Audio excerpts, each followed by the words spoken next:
Europe 1, 15h30, 17h. La cour des grands. Alessandra Sublet.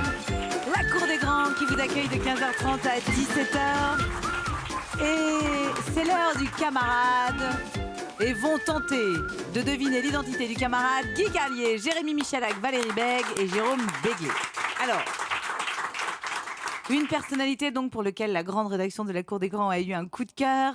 Vous le connaissez, donc je ne donnerai ni son prénom ni son nom. À vous de lui poser toutes les questions que vous voulez. Moi, je dis bonjour, camarade. Bonjour, madame. Ça me fait plaisir de vous avoir en ligne. Alors, à vous de deviner qui est notre camarade du jour, les amis. Est-ce que votre voix est très connue ? Non. Ah. Est-ce que vous exercez une profession artistique ? Artistique, non. Très particulière. Très particulière ? Ouais. Pourquoi, vous êtes le seul en France à faire ça ? Je vais vous donner un petit On n'est pas indice. nombreux. Ah bah oui, vous n'êtes pas nombreux. Il est le gardien d'un temple très précieux. Vous êtes le père Fouras ? Il fait partie des rares du club, c'est vrai. C'est vrai. Vous êtes le gardien Est-ce que d'un... vous êtes sportif ? Non. Vous êtes gardien d'un temple artistique, genre la cinémathèque, quelque chose comme ça ? Artistique, en tout cas. D'accord. artistique. Un musée? En quelque sorte. Mais c'est une image, une métaphore. Mhm. Mais on vous connaît, hein, vous avez quand même un nom et un prénom qui sont de notoriété publique. Enfin, je veux dire, le grand public vous connaît, quoi. De très grande notoriété. Ah. Ah, voilà, Ah oui. ça te calme ça. Ah, bim. Vous êtes héritier d'une famille, d'un artiste célèbre, vous avez un patronyme célèbre? On peut dire ça. Donc vous appelez Picasso ou quelque chose comme ça? Ou Loti. C'est ça. Alors, votre... Pas votre... Picasso, pas Loti en tout cas. D'accord, mais c'est quelqu'un qui a exercé dans la peinture, dans la sculpture, Non. dans l'écriture? Ou Dans entre autres. la chanson. Oui. Vous êtes on donc- avance. Vous Il êtes est Claude donc. François Junior. Bonne Exactement. réponse, Jérémy bravo. Michalak. Faut dire que Jérôme a bien avancé pour le coup. hein. Bienvenue Claude François Junior dans la Cour des Grands. Merci. Depuis hier, il est possible de découvrir Hit Parade, un spectacle musical européen à découvrir au Palais des Congrès de Paris jusqu'au 26 février, puis en tournée d'ailleurs dans toute la France, mais aussi en Belgique, en Suisse et au Luxembourg. Alors, ce spectacle, Claude François Junior, c'est une véritable prouesse technologique et une première mondiale, parce que Claude François, Dalida, Mike Brandt et Sacha Distel vont être devant les téléspectateurs sur scène, enfin les spectateurs sur scène Les en spectateurs. hologramme.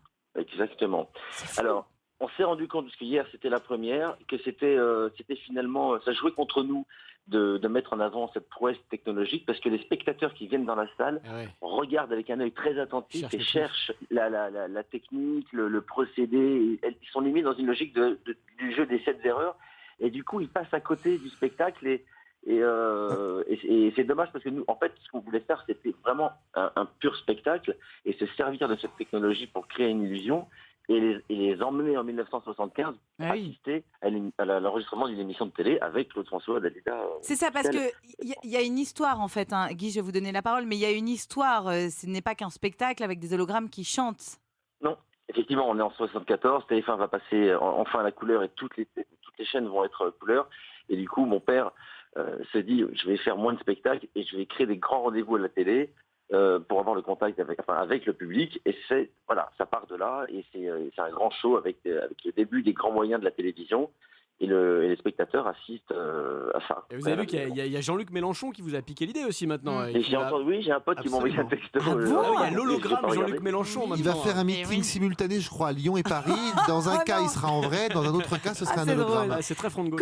Comment est-ce que vous expliquez, Claude François Junior, que les Français soient si nostalgiques de ces artistes des années 70-80 et même qu'ils soient devenus intergénérationnels? Parce que quand on voit le succès de l'album de reprise de Matt Pokora, Maeway, c'est quand même hallucinant, non?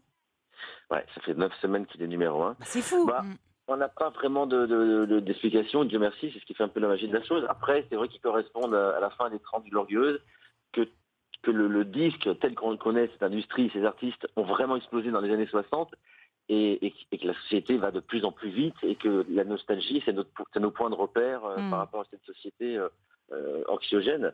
Voilà, pour schématiser. Et puis les médias qui veulent toucher la ménagère. La ménagère, il faut lui donner ses repères, donc des artistes qui lui parlent. Et donc voilà, tout ça, s'articule autour favorise en tout cas la nostalgie. Non, mais les CD qui en 80 ont supplanté les vinyles, enfin plein de choses, quoi, des compiles. Et d'ailleurs, le vinyle revient, enfin, c'est plein de choses. Dernière question, Jérôme. J'ai une question à propos de votre père, justement. Est-ce qu'il reste des inédits de lui où tout est sorti ? Il reste des inédits, mais qui n'avaient pas vocation à sortir, qui ne sont pas d'une qualité ni artistique ni d'enregistrement folle, qui sont souvent des documents ou qu'il avait fait à l'occasion d'une émission de radio. Donc ça n'a pas un grand intérêt. Et puis voilà. Donc vous les sortirez jamais ? Non, je pense pas. Ou alors on va les mettre dans une collection particulière en perspective parce que ça correspond à la même période où d'un disque qu'on va accompagner dans un coffret ou ce genre de choses, et pas le mettre en avant et faire du marketing dessus. Et Claude François Junior, j'ai une question. Est-ce qu'il y a une chose, un petit truc appartenant à votre père que vous gardez, que vous garderez toujours parce que on a tellement partagé tout ce que vous aviez en commun avec votre papa qu'on peut se dire que quand on est l'enfant d'eux, on a envie d'avoir au moins ce petit truc pour soi. Je vais vous dire, et vous allez me trouver tout bisounours, hein, mais j'ai mes souvenirs. J'ai un souvenir où mon père m'étreinte et me demande de lui dire combien je l'aime. Voilà. C'est ça mon meilleur souvenir que je partage. Je peux même partager, mais la sensation, personne ne pourra l'avoir. C'est la mienne. Et c'est surtout pour le fils d'un gamin qui a finalement peu vu son père parce qu'il était très accaparé par son métier, la garantie qu'il était un enfant aimé. Qui comptait, bien sûr, évidemment. Voilà. C'était super de vous avoir en ligne avec nous, d'être notre camarade aujourd'hui. D'ailleurs, je rappelle que TF1 fête encore Claude François avec Matt Pokora, puisque cette soirée-là est une soirée TF1 samedi soir à 21h.